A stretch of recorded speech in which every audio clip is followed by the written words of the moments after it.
Hey everyone, this is a video lesson that I'm going to be using to supplement my AP Calculus AB class.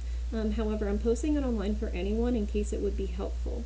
I should tell you that this lesson will be following a notes packet that I created, and if you would like access to it, I did provide a link so that you could view or print it.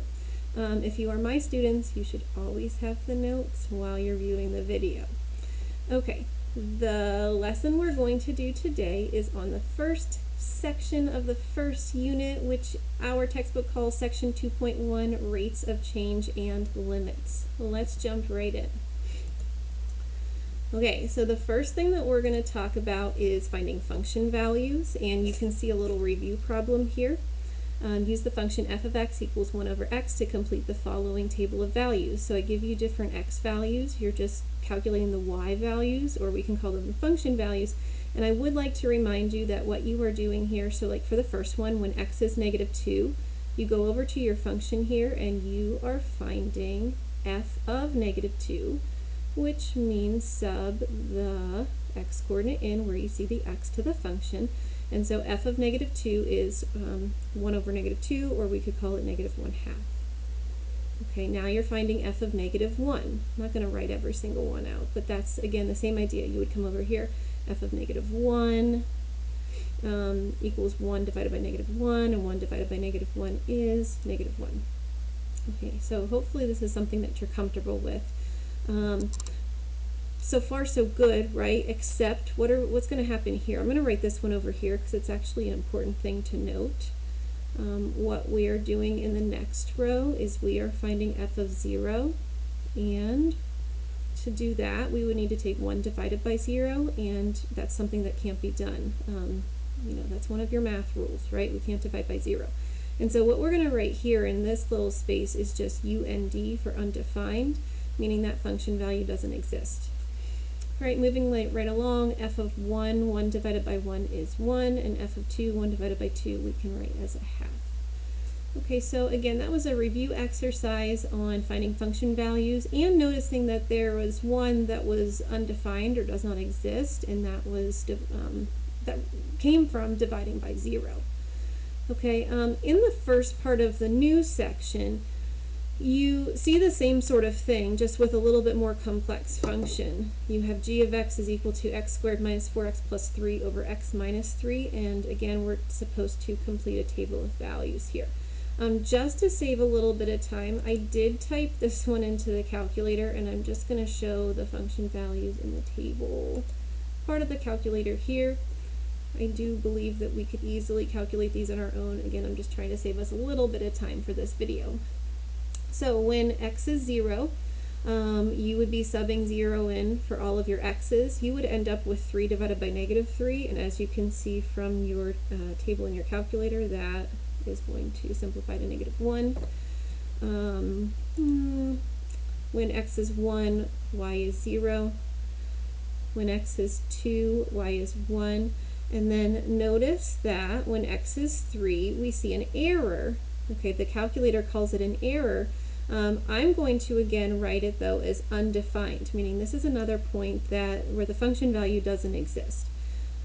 Okay, but before we move on, I do want to write another little note about why it's undefined. Okay, so what we're trying to do here is g of 3, and so we would sub in 3 for all of the x's. And the important thing to note about this one that is a little bit different, okay, you can see that you're definitely going to get that 0 in the denominator again. So that's why we're saying that the function value doesn't exist.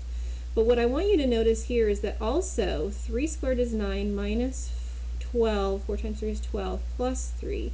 That is 0 as well. Yeah, I just panicked because I was like, wait, is it? Yeah, it is. All right.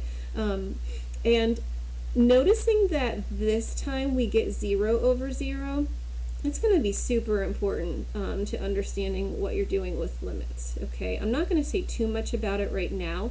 It still would result in us writing undefined or does not exist in our function value space here, but we will talk a little bit more about that in just a moment.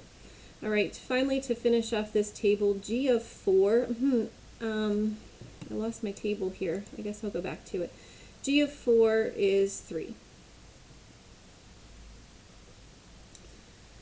All right, so again, there was nothing really new in this first part of the new section, except for the fact that when I tried to calculate the function value that was undefined, I got 0 over 0, instead of up here in this one getting a number divided by 0. And what I want you to know, the very first thing I want you to know about getting something like 0 over 0 is that we call that an indeterminate form.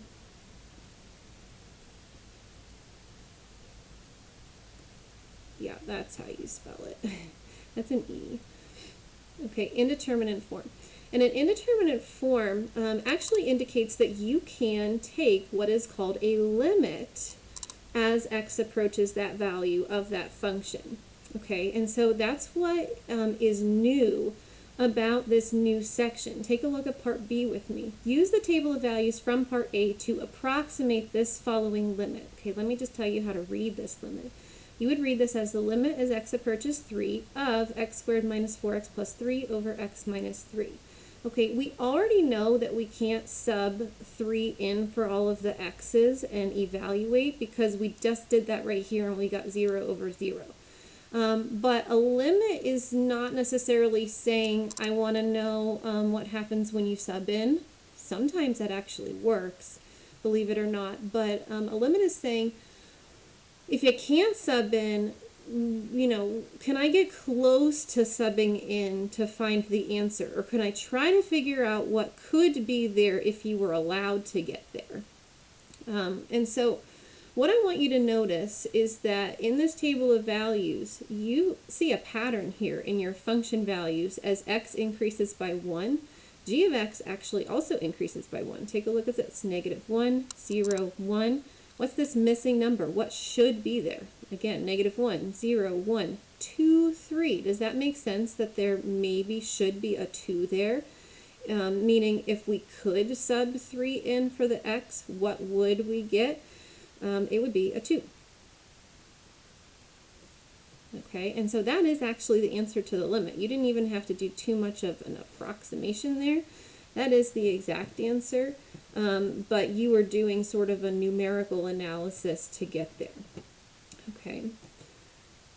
In part C, we are going to confirm that that is definitely the answer to this limit. The answer is 2 using something called algebraic manipulation. Now, algebraic manipulation means that you somehow do some sort of algebra to the function to then be able to sub in the x-coordinate that you are looking for, looking to sub in to get your value, your limit value. And the simple technique that we can use here on this function, I don't know if anybody noticed this right off the bat, but this is a quadratic that can be factored pretty easily, right? X squared minus 4x plus 3, that could be factored into x minus 1 and x minus 3. There we have another factor of x minus 3 in the denominator. I just threw parentheses around it to make it look exactly like this one, to see that we could easily divide those factors out. And I don't know why the thickness never stays. I never want anything thicker than that. Oh, I'm sorry. Okay. And now what's happened is what we are left with is the limit as x approaches 3. I lost my little arrow right here. I just noticed. I don't want that to confuse anybody. It's an arrow, not a negative. Okay, of what's left, which is x minus 1. And we can sub 3 in for this x. 3 minus 1 gives us that answer that we predicted, which is 2. So the limit is 2.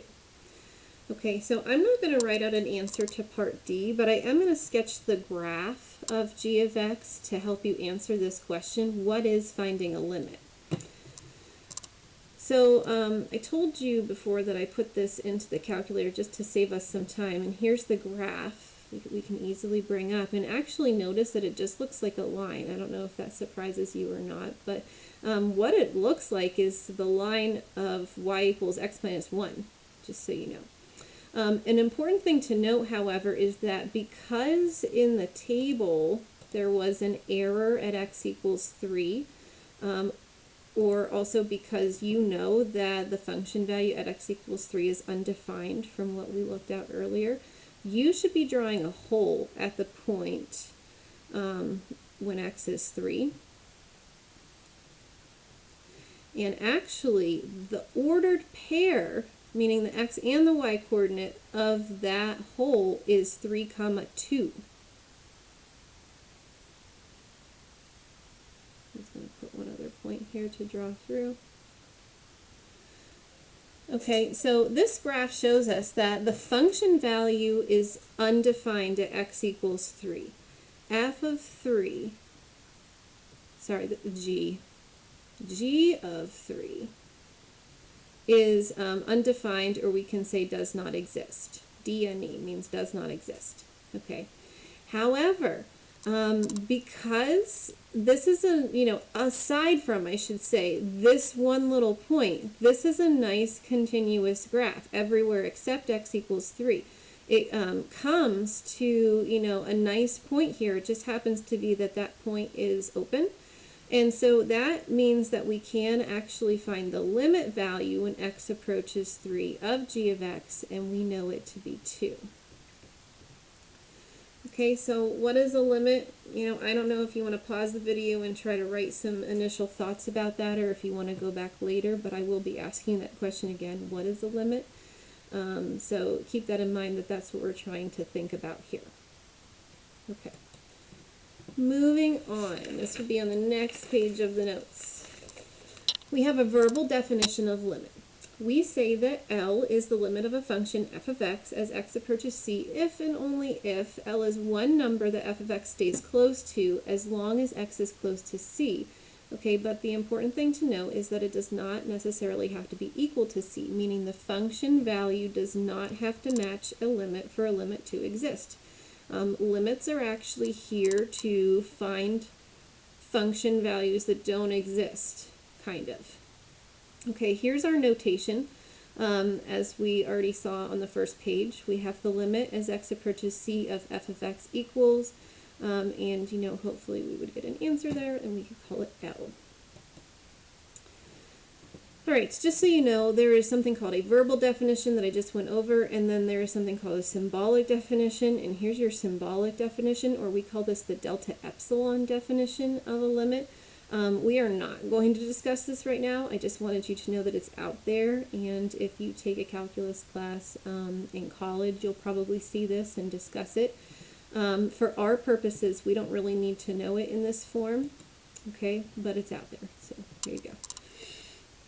All right, so here's the 5 strategies that we're going to talk about in the first section of our limits unit on how to find a limit. The first thing that we discuss is called substitution. The second thing that we discuss, we actually already saw, and that is a manipulation technique. However, there's all sorts of manipulation techniques out there, so that's the one that we're going to spend a whole lot of time on. You can also do an approximation method for a limit. You can numerically approximate a limit. We sort of saw that when we looked at the pattern in the table. And then we could also, when all else fails, do a graphical approximation, for those problems that are graphing calculator allowed. And finally, there's an additional little piece to this section that we're not going to see in this video, but we'll see in a later video, on what's called the sandwich or the squeeze theorem. Alright, so that's a lot thrown at you all at once, but I think you're going to find that you'll get fairly comfortable with it pretty quickly here as we go through some of these examples. So in example 1, we're just going to find a whole bunch of limits, and actually I should go back for a moment and tell you that what I need you to know about substitution is that you should always try it.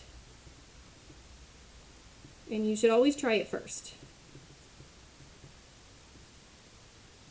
The very first thing you want to do is see what happens when you sub in the x-coordinate, because it actually tells you a whole lot about, maybe what you should be trying next. Sometimes it just works to find the answer. Take a look at example 1a. Here we're doing the limit as x approaches 0 of x cubed plus 7.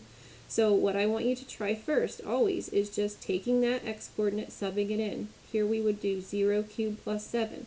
Are we breaking any math rules there? No, we are not. 0 cubed is 0, plus 7 is 7. There's the answer to your limit. By the way, if substitution does work, that just means that the limit is the same as the function value. Okay, you could also call this f of 0, and it just means there's a nice closed point there, and nothing crazy going on for that function. Moving on to part B, okay, let's take a look at what happens when we try substitution here. So we're again doing the limit as x approaches 0, this time of sine of x over x, and so we're trying to do sine of 0 over 0. Sine of 0 is 0, and we have a 0 in the denominator, and so what we see is that, remember, we're going to call that an indeterminate form. So I just want to clear one thing up that sometimes my brain says, ooh, students might be having a little bit of a misconception here. All right, if I was looking at the function f of x equals sine x over x, and I asked you to find f of 0, well, we just tried that right here and it didn't work. And so you would say it does not exist. Okay? You wouldn't call it indeterminate. You wouldn't call the function value indeterminate. You'd say it's undefined or it does not exist. However, this indeterminate form, what happens when we try to find that function value, that indicates that there's actually a limit value that probably does exist and we need to try to find it. And so what I'm going to do with this one, I'm going to skip manipulation for the time being on this one, and I'm going to show you this one graphically just because it's pretty easy to see what the answer to our limit is graphically. Another reason I'm doing graphical approximation for this one is because to actually prove the answer to this one, it's extremely difficult. It's a very simple answer, but it's pretty difficult for a beginner calculus student to understand how to find this limit without an approximation technique. There are proofs out there. You can see them. I made a little TikTok once where I danced around the proof to this exact limit, but we're not going to touch it right now. We're just going to approximate this one. So we're trying to find, what's happening when x equals 0. What's the y coordinate close to if we can't be exact? Taking a look at our table, again, you're seeing that error. We already know that the function value doesn't exist there. And I don't know if those are close enough to lead you to the correct answer here. I don't know. Can you see? Maybe I should do a zoom 7. There, that's prettier. What I want you to notice here is that if we were to sketch this, which actually we are going to, because I suggest that if you're using a graph to get the answer, you at least sketch the graph to show what you use to get the answer. We would be sketching this as a hole, and where we would be sketching that hole is at the point, let's do a little sketch. That hole is at the point 0, 1. I'll just bring that up one more time. Yeah, so we have something that looks like this. Okay, that's not the best, I know. Let's make sure we put a hole here at 0, 1. And that is our limit answer.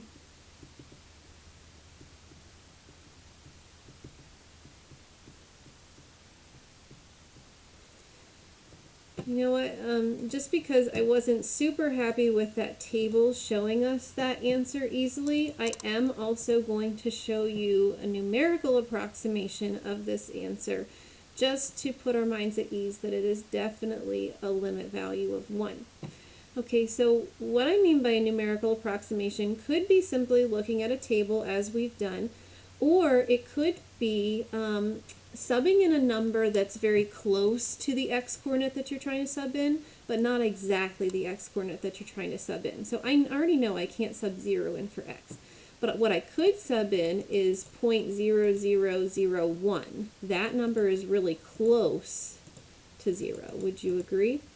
And so I need to take sine of 0.0001 divided by 0.0001, and what I get is, look at that, something really close to a value of 1.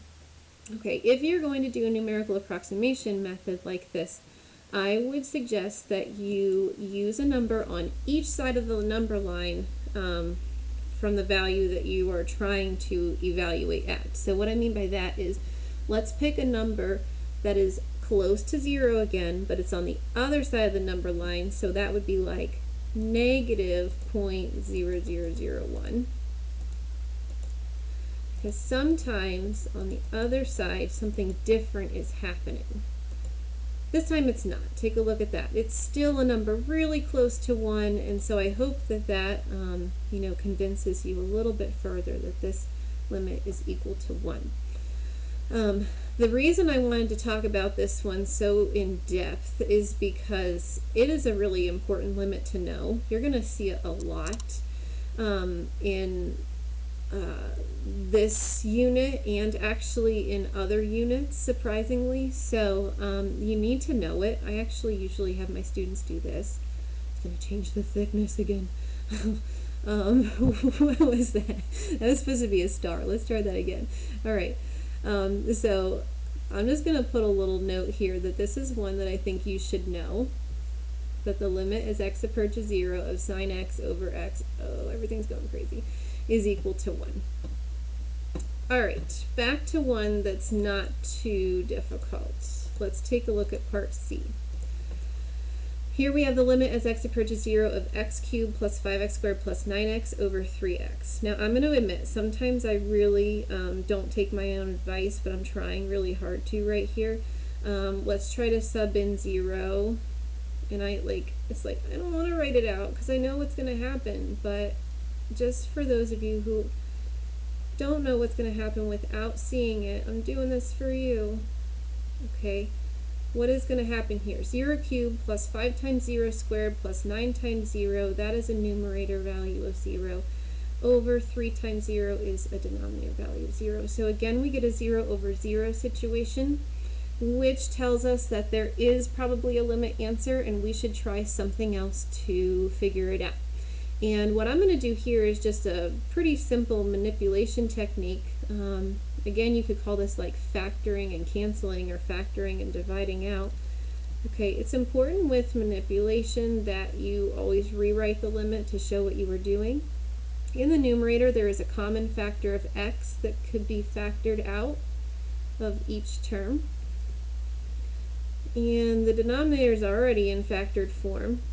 But then we see, it's going to change my thickness again, that we can divide those x's out. Why does it do that? If anybody knows how to fix that, please tell me. And now we can sub in 0 for the x's that remain. So here we have 0 squared plus 5. Oh no, I made a mistake. There should not be a squared there, right? We took that additional x out, so it should just be a 5x. Here we go. 0 squared plus 5 times 0 plus 9 now is 9. In the denominator, we just have a easy 3. And 9 divided by 3 is 3. So the limit value is 3. So this, once again, is an example of something where if you were to graph it, you might be surprised what it looks like. I'm going to tell you right now, I know that this is going to look like a parabola, even though we have a cubic.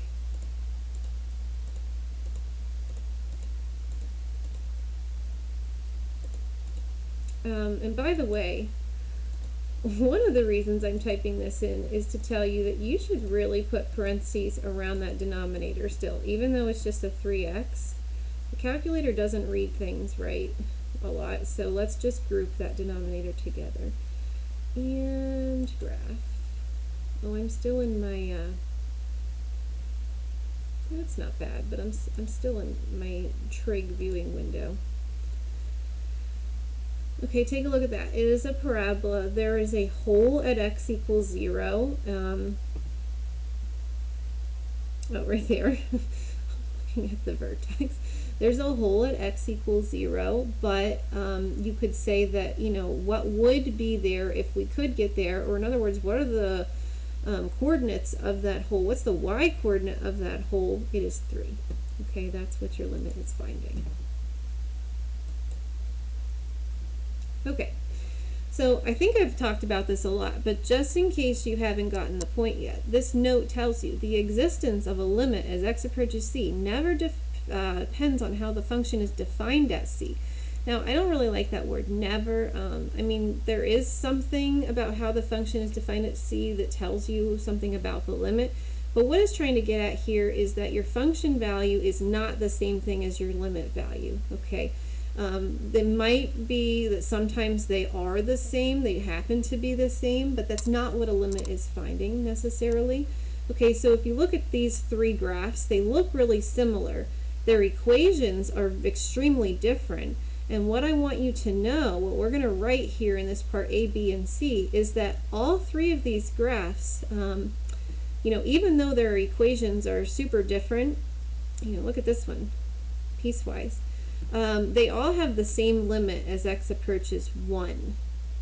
Okay, in this case, I mean, they actually all have the same limit everywhere, but we're going to focus on when x approaches 1.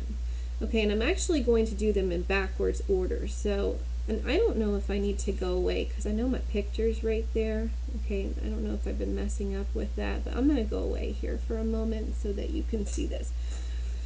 All right, so what I have here, let me make sure I got everything the way I need it to be. What I have here in part C, meaning I'm looking at this one, okay, is just x plus 1. Okay, it's defined as the, what's going on? Okay, it's defined as the h of x function. I'm sorry, something just went crazy. Try that again. So I'm going to write this limit as the limit as x approaches 1 of h of x. Okay, I'm not going to use the equation because I have the graph right here in front of me, and I can see very easily that when x is 1, there is a point where y is 2. Okay, now let's take a look at part B. What I have here is a g of x function. Again, the actual equation looks very different, but the limit as x approaches 1 of g of x is still going to be, which one is it? It's this one. It's this point 2. Okay, so this is an important thing to note. If you have a function value that's just sort of a random point out in space, okay, that is your, like g of 1, we could say. G of 1 is equal to 1 here. However, that is not what the limit is finding. The limit is finding if I could just continue along this nice line from either side. I could just, you know, bebop along from the left or bebop along from the right. Where would I be? Right here. What's the ordered pair of that point? And, or the y coordinate, you know, is what we're really looking at for the answer to the limit. It's 2. All right, and then finally for this one, this is our f of x function. I'm going to write that on here. The limit as x approaches 1 of f of x.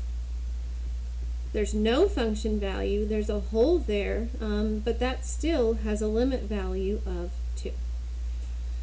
Okay, so 3 functions that are very different when it comes to how they are defined at x equals 1. However, what I want you to notice is that their limits are all the same.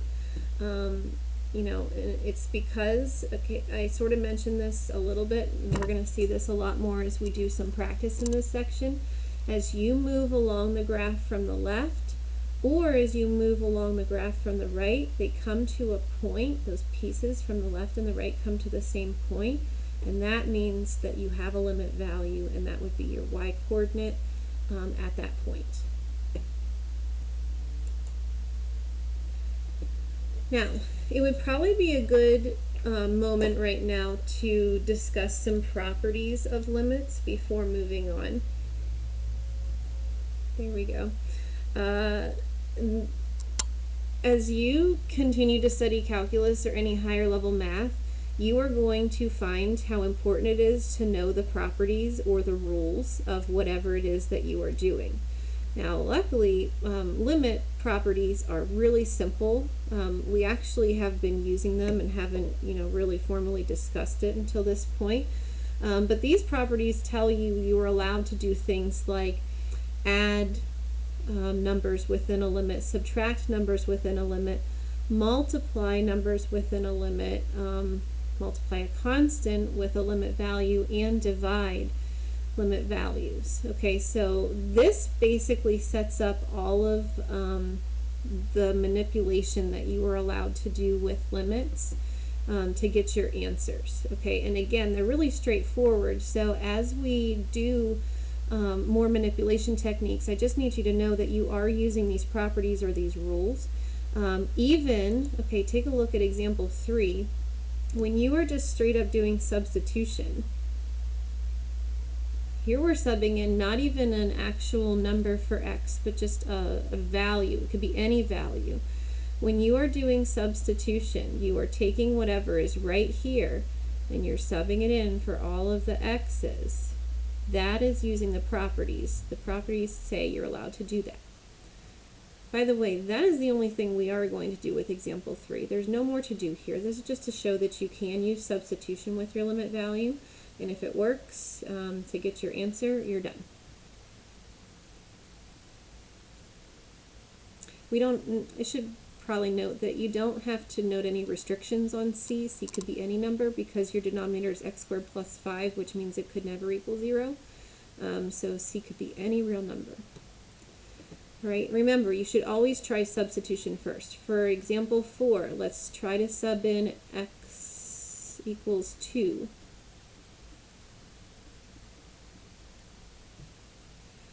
And now we can very confidently say that we can do that because we know the properties allow us to do that. So what do we get here? 2 squared is 4 plus 4 plus 4, that's 12 over 4 in the denominator. 12 divided by 4 is 3. Take a look at that. Another example where substitution worked.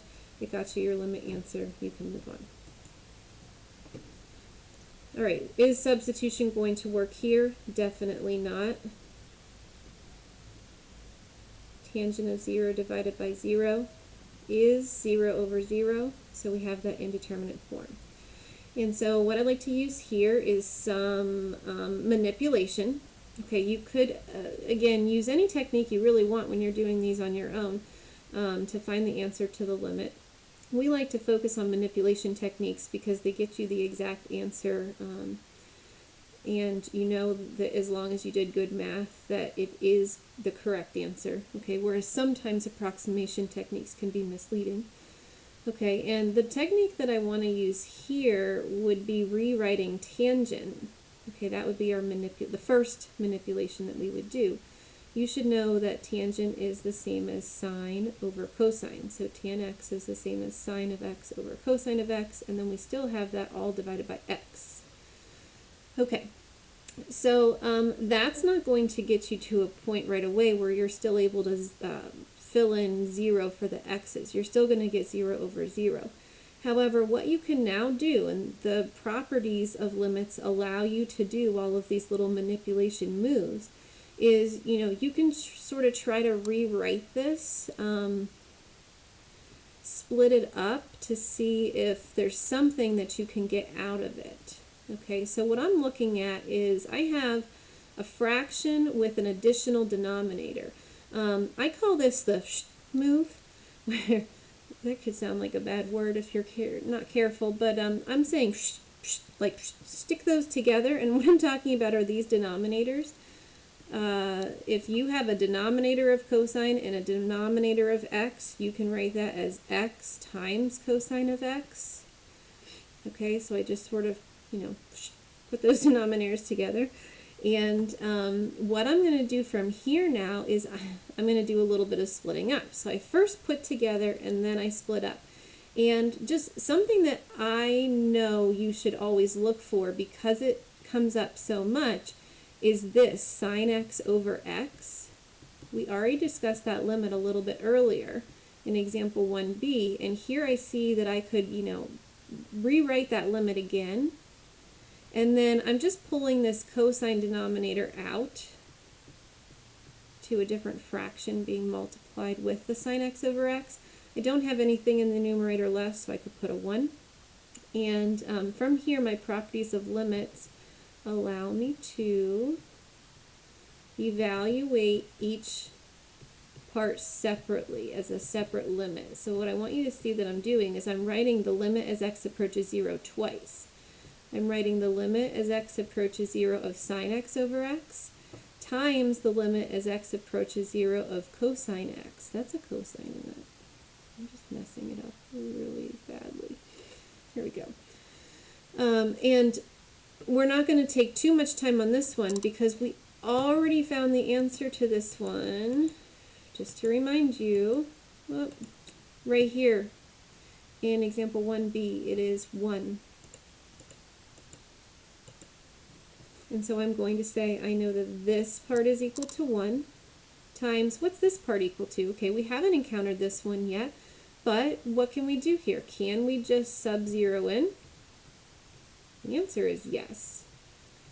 We can just sub-zero in.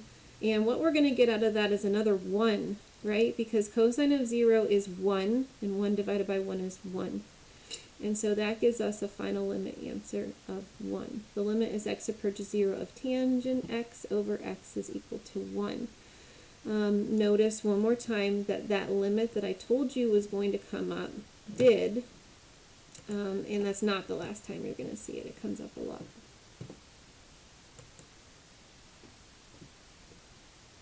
Okay, for example 6, what we are trying to do here is find the limit as x approaches 2. And I always stop at this one and I'm like, oh man, difference of cubes, we should probably be factoring, maybe using that SOAP thing, if you know how to factor difference of cubes with SOAP. If you don't, you have no idea why I'm saying the word SOAP right now, but that's okay. That's okay because I always think that's what we're going to need to do here, but then we don't. We don't need to do it, and here's why. What's the first thing we should always try? We should try substitution. Okay, so what I want you to try is just plugging in 2 for x, and 2 cubed minus 1 is 7 over a denominator, a denominator of 0. So what's happening here? Okay, well, I have really good news for you. For this very first section on limits, if you are not getting 0 over 0, which is our one indeterminate form that we know of in our beginning studies of calculus, then you don't need to go any further with this one. 7 divided by 0, that's not an indeterminate form. We are going to say this is an undefined value, and this limit does not exist. Okay, the function value doesn't exist, but also we're not getting an indeterminate form, which means the limit does not exist. Now, I will have a lot more to say about this type of limit as we continue through this unit on limits. This actually indicates something that we'll discuss in, I believe it's actually the next section, section 2.2. Okay, however, for right now, you just get to do this. Is there a limit? The limit doesn't exist. Look at this meme. I made this meme, and it was like the pinnacle of my meme making career, because it has calculus, it has The Office, and it has Mean Girls. Like, you can't get any better than that. Okay, it was all downhill from there. Okay, I'll stop showing you my memes now. All right. Finally, the last thing that we're going to discuss in this first video is what are called one-sided limits, or right-hand and left-hand limits. So here we're just looking at a function called f of x graphically. This is the graph of f of x, and the question is, does the limit as x approaches 1 of f of x exist? Okay, so what I want you to know is that, what you see here is like this jump. At x equals 1, you have, a hole down here at the ordered pair 1, 0, and then it jumps to a closed point at the ordered pair 1, 1. The answer to does this limit exist is no. This is another example where the limit does not exist, okay, but I want us to show why by writing one-sided limits. So what you do with a one-sided limit is you show that you're approaching a value and you put either a plus sign on that value or a minus sign on that value, and that indicates the side of the value that you're coming from. So I'm going to sort of have to jump back and forth here. We have this little rule that we'll discuss in a moment, but I want to jump into example 7 and discuss this limit. We're trying to find the limit as x approaches 1 of f of x. What I want us to write here is that the limit as x approaches 1, but I want you to put a little minus sign on the 1 of f of x.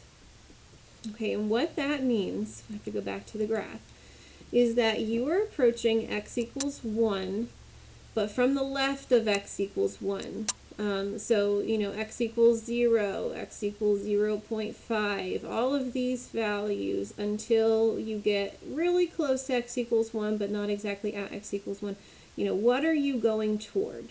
You are going toward a y-coordinate of 0. And so that is your left-hand limit. We call that the left-hand limit when you put the little minus sign on the x-coordinate that you're approaching.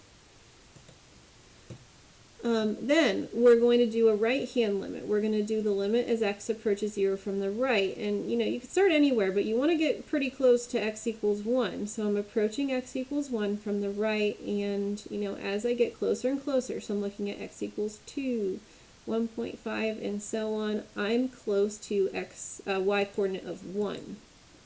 And so I write that like this.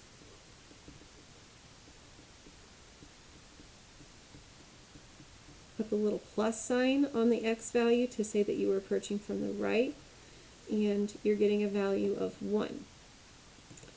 Finally, this little box that we skipped over. If the left-hand limit and the right-hand limit are the same, then we say that the limit is two-sided and it does exist, and whatever that value is that is equal to both the left and the right, that is your limit value. However, here, since the left-hand value and the right-hand value do not exist, you would say that this limit, the left-hand value exists, the right-hand value exists. I'm jumping ahead of myself, but they're not the same. They don't match. They're not equal to each other. That means we're going to say that our limit as x approaches 1 of f of x does not exist. Okay. This says you try, but I will do it with you. Does the limit of f of x as x approaches 2 exist? Same graph. Okay, so what we're going to do for this one again is we're going to approach the x-coordinate of 2 from the left, and we're going to approach from the right. Now keep in mind, this little random point, this is f of 2. Okay, however, that's not, the graph isn't going toward that point from the left or the right. The graph is going to 1. So I'm going to write the limit as x approaches 2 from the left of f of x. And again, as whoops, I'm going the wrong way now. As I approach x equals 2 from the left, you know, right in here, what's the y-coordinate? It's 1.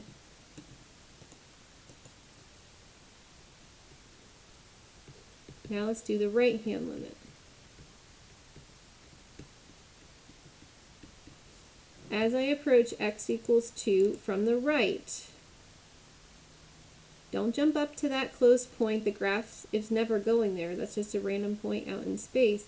Your y-coordinate that you are approaching is again 1. And so we would say, yes, this limit exists. It's equal to 1 because these match.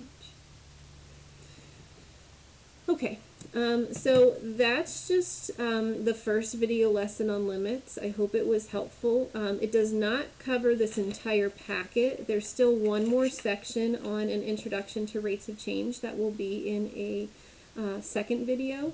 And then one other part to this section that we will need to discuss is the sandwich theorem, or we could call it the squeeze theorem. So there are 2 more videos that go along with this section that hopefully you'll get to watch soon. Okay, bye.